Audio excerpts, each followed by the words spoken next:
My Year of Books by Sarah Jendick. The first book I read this year was The Winter Room by Paulson. The ELA concept that I chose for this book was summary. In this book, two boys, Ben and John, lived on a farm with their family and had to go to their barn every day to feed their animals and do chores. They explained the things they did in each room of the barn for the winter season. The next book I read was Framed by Gordon. For this book, I chose tone. The author made everything feel suspicious and made each character seem as if they were hiding something all throughout the book.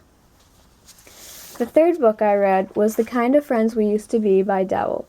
For this book, the ELA concept is 5 stages of plots. In the beginning, there were 2 girls who were best friends in elementary school named Kate and Mary. They advanced into middle school, and Mary became popular, but Kate wasn't as well known. Mary had a popular kid sleepover and invited Kate.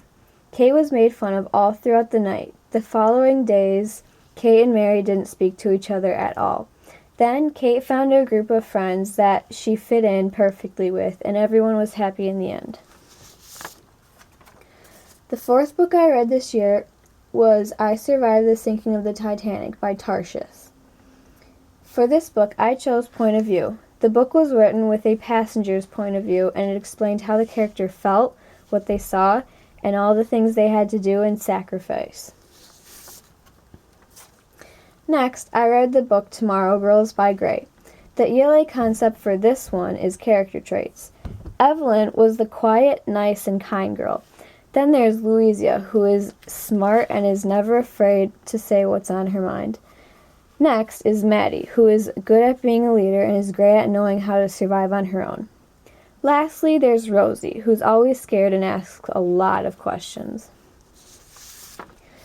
Next, we have I Survived the Attacks of September 11th, 2001. For this book, I had impact of setting on character. Jack, the main character, was walking on the sidewalk with his firefighter uncle when the planes hit the buildings.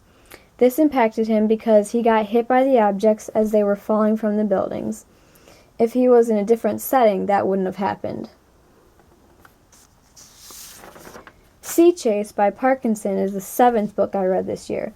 I did impact of setting on conflict for this one because Brody and his dad went out to sea on their sailboat. When Brody was sleeping, his dad fell overboard, and that started the conflict between the dad's kidnappers and Brody. The third to last book I read is Call It Courage by Sperry. In this book, the main character, Mafati, had some internal conflict going on. When he was younger, his mother got swept away by a wave, and ever since then, he hates going in the water, and he gets made fun of for that, so he beats himself up on the inside because he hates being the outcast. Another book I read was Slant by Williams. The ELA concept for this book is external conflict. This is because Maya, the main character, was made fun of at school for having slanted eyes and wanted to have surgery on them, but then her best friend and the boy she likes helped her get over it. The last book I read was George Mueller by Burge. I chose theme for this book because all throughout the book it showed me that if you depend on God for your daily needs, He will help you through it. The end.